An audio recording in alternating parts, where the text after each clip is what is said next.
जाते जाते एक जंक्शन में ऐसे बैक आजकल इतना नहीं लेता हूँ।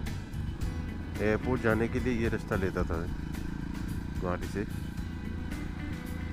एंड बहुत ही खूबसूरत रास्ता है। शहर के आउटसाइड वेस्ट साइड से होते हुए दोनों तरफ काफ़ी झील ये सब है, और ये मेटेका बोलते हैं हम, वाटर हाइसिंथ,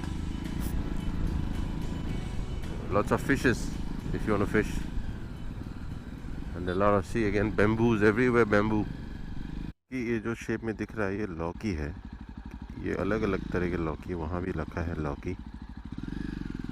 ये देखिए लौकी के शेप देखिए।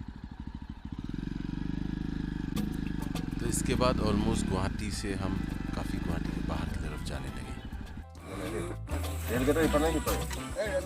जाते जाते एक जंक्शन में ऐसे दो लड़के मिले मुझे।